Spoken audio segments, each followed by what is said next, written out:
దొరికే నువ్వే కదా. నేను నీతో ఒక ముఖ్యమైన విషయం మాట్లాడాలి ఇప్పుడే. నీ దగ్గర ఉన్న శాపగ్రస్త వస్తువు చాలా ప్రమాదకరమైంది. ఇదిగో ఎలాంటిది. నేనైతే ఇది నీకు ఇచ్చేసేవాడిని, కానీ మా సీనియర్ కి నచ్చేసిందని ఇచ్చేసాను. ప్రతి సంవత్సరం తెలియని కారణాలుగా దాదాపు 10,000 కంటే ఎక్కువ మంది చనిపోయే వాళ్ళు. శాపాల కారణంగా నాదేలా? స్కూల్స్ ఇంకా హాస్పిటల్స్ లాంటి ప్లేసెస్ లో చాలా నెగిటివ్ ఎనర్జీ ఏకమవుతూ ఉంటుంది. మనుషుల్లో ఉన్న నెగిటివ్ ఎమోషన్స్ కారణంగా ఇలాంటి శాపాలు పుట్టుకొస్తాయి. ఒకవేళ అది రక్షణ కల్పిస్తుందంటే అది మంచి విషయమే కదా. ముందు నేను చెప్పేది పూర్తిగా కొన్ని సంవత్సరాల తర్వాత దాని సీల్ బలహీనపడుతుంది. నీకు దొరికిన వస్తువు ఏదైతే ఉందో అది ప్రత్యేకమైన గ్రేడ్ కి చెందిన ప్రమాదకరమైన వస్తువు. నీకు కావాలంటే నువ్వు వెళ్ళి మా సీనియర్ అడుగు. ఇది ఖాళీగా ఉంది, ఇందులోని వస్తువు ఏది? వాళ్ళిద్దరూ ఈ రోజు రాత్రి దాని మీద ఉన్న కవర్ తీయాలనుకుంటున్నారు. ఏంటి అలా చేయడం తప్ప? వాళ్ళిద్దరూ చావబోతున్నారు. ఇది తెరుచుకోవడం లేదెందుకు? ఇంత రాత్రిపూట దొంగల ఈ పని చేయడం అంత అవసరం అంట. ఓ తెరుచుకుంది. ఒక మనిషి వేళ. ఇది నిజమైందేనా? కానీ ఈ శాపగ్రస్త వస్తువు చాలా బలమైంది, చాలా ప్రాచీనమైనది కూడా. ఇప్పటికీ నాకు ఈ శాపాల గురించి ఏమర్థం కావటం లేదు. వాళ్ళు ఏ ఫ్లోర్ లో ఉంటారు? 4th floor. అసలు ఇక్కడ ఏం జరుగుతోంది? నేను వెళ్ళి చూస్తాను, నువ్వు ఇక్కడే ఆగు. నేను వాళ్ళకి సహాయం చేయాలి. నువ్వు ఇక్కడే ఉండడం మంచిది. ఇప్పుడు టైం ఎంత అయింది? ముళ్ళు 11 మీద ఉంది. వచ్చేసారా? ఆ శాపానికి విముక్తి కలిగింది. రాక్షసులారా, దాని అంత చూడండి. అది సరే, నేనెందుకు భయపడుతున్నాను? అర్థమైంది. నేను చావు గురించి భయపడుతున్నాను. మా తాతయ్య చావుకి, అలాగే ఇప్పుడు నా ఎదురుగా ఉన్న చావుకి, రెండింటికి మధ్య తేడా ఏంటి?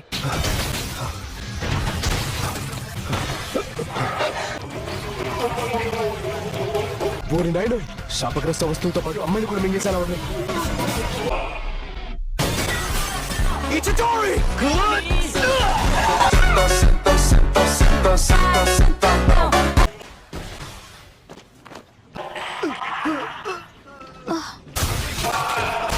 ఇక్కడికి ఎందుకు వచ్చావని నేను అడుగుదాం అనుకున్నాను, కానీ వచ్చి మంచి పని చేసావు. ఆ శాపాన్ని తింటున్నాయి కదా, అవేంటి? నువ్వు వాటిని చూడగలవా? సాధారణంగా అయితే అవి ఎవరికి కనిపించవు. అవునా? నీకు భయం వేయడం లేదా ఏంటి? నాకు తెలుసు, ఏదో ఒక రోజు మనం అందరం చావక తప్పదని. నాకు దీని గురించి పెద్దగా ఏం తెలీదు. ఇది అదే కదా? అవును, దాని ఇంతవరకు ఎవరు తిన్నందుకు అదృష్టవంతులు. అది చాలా ప్రమాదకరమైంది, అది నాకు ఇచ్చేయి. సరే అయితే తీసుకో. పారిపో! ఖుషిగురు!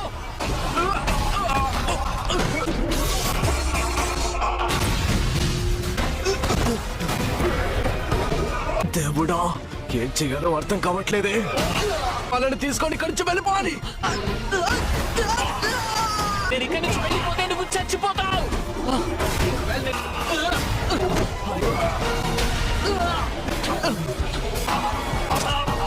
మూర్ఖుడా, ఆ వేలు నాకు ఇచ్చేయి. ఆయన దీన్ని ఎవరు తింటారు? అంత టేస్టీగా ఉంటుందా? అందరినీ కాపాడాలంటే ఇప్పుడు కేవలం ఒకటే మార్గం ఉంది. యూజీ వద్దు, అలా చేయకు. దీన్ని తింటే ఈ పిల్లడు చనిపోతాడు. కానీ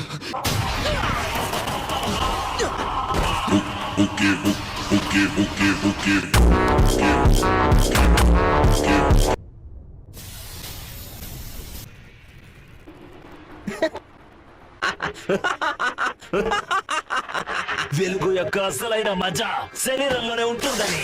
ఆ బలమైన శాపానికి ఒక శరీరం దొరికింది. జనాలు ఎక్కడున్నారు? ఆడవాళ్ళు ఎక్కడున్నారు?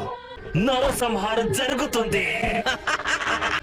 హే, అసలు నువ్వు నా శరీరాన్ని ఏం చేస్తున్నావు? నీకు నువ్వు ఎలా నడవగలుగుతున్నావు? ఎందుకంటే అది నా శరీరం కాదు. జుజుత్సు రూల్స్ ప్రకారం నేను నిన్ను అంతం చేస్తాను. అరే ఆగగాగు, నేను బానే ఉన్నా. అర్థం కావట్లేదే, ఇప్పుడు యూజీ మాట్లాడుతున్నాడా లేకపోతే ఆ శాపగ్రస్త ఆత్మనా? హలో, ఎందుకు ఇక్కడ ఏం జరుగుతుంది? సాతురు వచ్చేసా? అవును. ఇంతకీ అది నీకు దొరికిందా? సారీ, ఇందాక నేను దాన్ని మింగేశాను. అయ్య బాబోయ్, అది నీ శరీరంలో కలిసిపోయింది. సుకునాన్ని బయటికి తీసుకురాగలవా? అదే శాపగ్రస్త ఆత్మ. ఓ 10 సెకండ్ల కోసం తీసుకురా. నువ్వేం కంగారు పడుకో, ఇక్కడ అందరికన్నా బలవంతుడు నేనే. ఏంటిది? నికోసియా నుంచి వచ్చిన ఒక స్వీట్ అనుకో. పైగా ఇది సెంటాయిలో స్పెషల్. ఇక్కడ మనుషులు ప్రాణాలు పోతుంటే ఈ మహానుభావుడు స్వీట్లు కొంటూ కూర్చున్నాడా? జాగ్రత్త!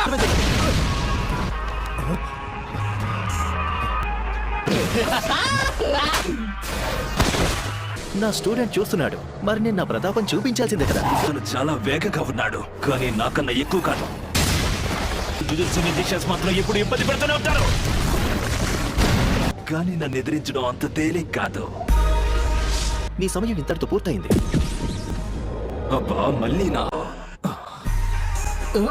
నిజంగానే నువ్వు తనని కంట్రోల్ చేస్తున్నావు. కానీ తను చాలా ఇబ్బంది పెట్టేస్తూ ఉంటాడు. బుర్రలు తనని మీరు ఏం చేశారు? కేవలం స్పృహ తప్పేలా చేశాను. సరే కానీ నాకు ఓ విషయం చెప్పు, ఇప్పుడు మనం తనని ఏం చేద్దామంటావు? జుజుత్సు రూల్స్ ప్రకారం మనం వెంటనే అతన్ని చంపేయాలి. అంతేనంటవా? అవును అంతే. దయచేసి అతనికి సహాయం చేయండి. నేను చేయకుండా ఉంటానా? నిన్ను చంపేస్తావన్నమాట. చూడు, నువ్వు చావడం అయితే ఖాయం. కాకపోతే ప్రస్తుతానికి వాయిదా వేశాను అంతే. ఏమన్నారు? ఉండు, నీకు ఇంకో రహస్యం కూడా చెప్తాను. నువ్వు ఏ శాపగ్రస్త వేలైతే తిన్నావో ఇది అచ్చం అలానే ఉంది. వీటిని మేము నాశనం చేయలేం. ఈ వేళ్లలో చాలా శక్తి ఉంది. ఈ మధ్య కాలంలో జుజుత్సు మెజిషియన్స్ కట్టిన గోడలు వీటిని ఏం చేయ. మా సీనియర్స్ చాలా పెరిగి వాళ్ళు తెలుసా నీకు? వాళ్ళైతే నేను వెంటనే చంపేమంటారు. అలా చేస్తే సుకునాత్మని కంట్రోల్ చేసే శరీరం బహుశా మళ్ళీ పుట్టకపోవు. నువ్వు సుకునాత్మని మొత్తం మింగేశాక చంపడం బెటర్ కదా. ఒకటేమో నువ్వు ఇప్పుడే చావడం, ఇంకొకటి నువ్వు సుకున మిగతా భాగాన్ని కనిపెట్టి వాటిని కూడా మొత్తం మింగేశాక చావడం. యూజీ, ఇప్పుడు ఎలా ఉంది? డాక్టర్స్ అయితే ఆయనకి బానే ఉందన్నారు. ఇదంతటికి కారణం నేనే. నేను చెప్పబోయేది నువ్వు నమ్మవని నాకు తెలుసు. ఒక విచిత్రమైన మాన్స్టర్ మా మీద దాడి చేసి దాడి చేసింది మాన్స్టర్స్ కాదు, శాపగ్రస్త ఆత్మలు. ఆ వేలు చాలా బలమైన శాపగ్రస్త వస్తువు. వీటన్నింటిలో నీ తప్పేం లేదు. తప్పంతా నాది, కానీ అంతా సర్దుకుంటుంది.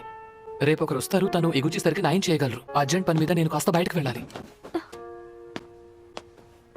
ఎవరు చనిపోయారు? మా తాతయ్య. ఇవన్నీ ఎప్పుడు జరుగుతున్నందుకు చాలా బాధగా ఉంది. ఇలాంటి శాపాల కారణంగా మనుషులకు ఎప్పుడు ఇబ్బంది కలుగుతూ ఉంటుందా? ఇలాంటి విషయాలు మనుషులకు ఇబ్బంది కలగడం సర్వసాధారణం. ఒకవేళ మనకి ఎవరి శరీరమైనా ముక్కలు దొరికితే వాళ్ళు అదృష్టవంతులు. ఓ సుకునాన్ని ఎదుర్కోవాలంటే ఇలాంటి విచిత్రమైన దారుణాలు ఇంకా ఎన్నో చూడాల్సి ఉంటుంది. అందుకే ఏం చేయాలో నువ్వే బాగా ఆలోచించుకో. నువ్వు చాలా బలవంతుడు కాబట్టి అందరికీ సహాయం చేయి. సుకున్న శరీర భాగాలన్నీ అంతమైపోతే అప్పుడు జనాలు ఆ బాధల నుంచి బయటపడతారా? అవును, తప్పకుండా. మీ దగ్గర ఆ వేలు ఇంకా ఉందా? ఈసారి దీన్ని చూస్తుంటే నాకు చాలా అసహ్యం వేస్తోంది.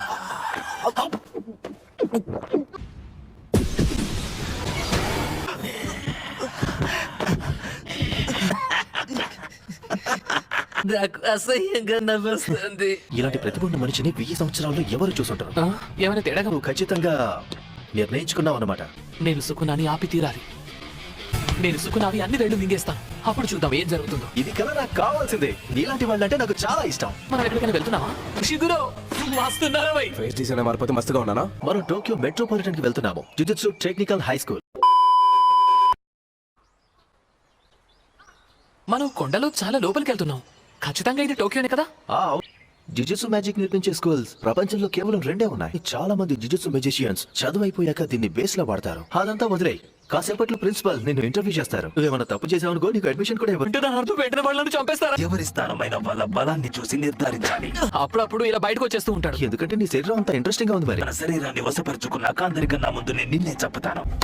అంటే తను అంత ప్రసిద్ధి పొందిన అతనికి 4 చేతులు 2 తలలు ఉండేవి.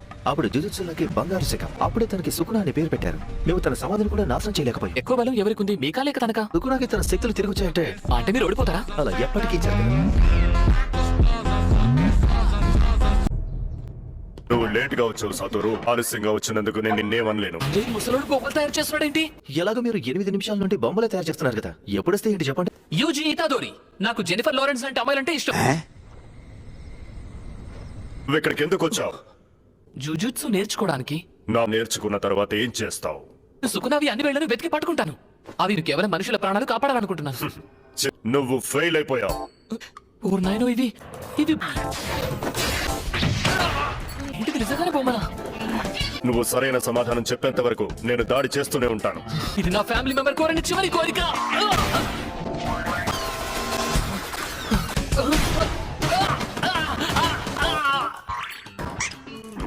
ఒక జుజుత్సు మెజిషియన్ పదే పదే చావుతో పోరాడతాడు. అది చాలా దారుణమైన పని. ఎవరో చెప్పారని ఇదంతా చేయగలవా? కాబట్టి పిచ్చి పిచ్చిగా వాగడం ఆపు.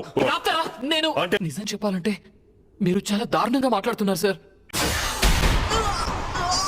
చావు ఎదురుగా ఉన్నప్పుడు ఎవరేం ఆలోచిస్తారో అన్నది తెలుసుకోవడం అంత సులభం. నువ్వు ఇలాంటి ఆలోచన ధోరణితో ఉంటే పోను పోను మీ తాతయ్యనే తప్పుగా అనుకుంటా. నేను నిన్ను మళ్ళీ అడుగుతున్నాను, నువ్వు మా జుజుత్సు టెక్ లో ఎందుకు చదువుకోవాలనుకుంటున్నావు? ఒకవేళ నేను మీ చేతిలో నుంచి చావును తప్పించుకుంటే ఈ సమయంలో ఖచ్చితంగా ఎవరొకరు సుకున కారణంగా చనిపోతారు అని నాకు అప్పుడు బాధగా ఉంటుంది. నాకు నేను ఇలాంటి సంజయ్ చెప్పుకోవాలని కోరుకుంటున్నాను. మీరు చనిపోయే ముందు నాకు ఎలా అనిపిస్తుందో నాకు తెలియదు, కానీ నేను నా నిర్ణయాల గురించి ఆలోచించి బాధపడదలుచుకోలేదు. నువ్వు పాస్ అయ్యావు యూజీ. జుజుత్సు టెక్ కి నీకు స్వాగతం. సారీ, నేను తన మ్యాజిక్ ఆపేయడం మర్చిపోయాను. ప్రస్తుతం సెకండ్ గార్డియన్ వాళ్ళు బయటికి వెళ్ళారు. త్వరలోనే వాళ్ళని నీకు పరిచయం చేస్తాను. నేను ఫుషిగురు వెళ్ళి సుకున మిగతా వెళ్ళని తీసుకొస్తాం. నేను కూడా వస్తాను. నువ్వు కూడా తనతో పాటు దెబ్బలు తినాల్సి ఉంటుంది. అరే అంటే మీరు నన్ను పరీక్షిస్తున్నారా ఏంటి? ఈ లోపల ఉన్న సుకున తన శక్తులన్నింటినీ తిరిగి పొందడం కోసం ఆ వేళ్ళు ఎక్కడున్నాయో మనకు చెప్తాడు. నువ్వు నిన్ను తీసుకెళ్ళకపోతే మా పని జరగదు. నువ్వు ఇక్కడే ఉంటావా? ఓ ఫుషిగురో, ఒక సామెత ఉంది కదా, కలిసి ఉంటేనే కలం సుఖం అని. రూమ్ ఎంత నీట్ గా ఉందో. నేను చెప్పాను కదా, వీళ్ళు ఎక్కువసేపు భరించడం నా వల్ల కాదు. మనం రేపు బయటకు వెళ్ళి ఫస్ట్ ఇయర్ లోనే 3వ స్టూడెంట్ ని తీసుకొస్తాము. బహుశా నేను సాయంత్రం లోపు టోక్యోకి చేరుకుంటాను. Thank you guys. మీకు ఈ వీడియో నచ్చింది అనే అనుకుంటున్నా. మీకు దీని సెకండ్ పార్ట్ కావాలంటే కామెంట్ చేయమావా.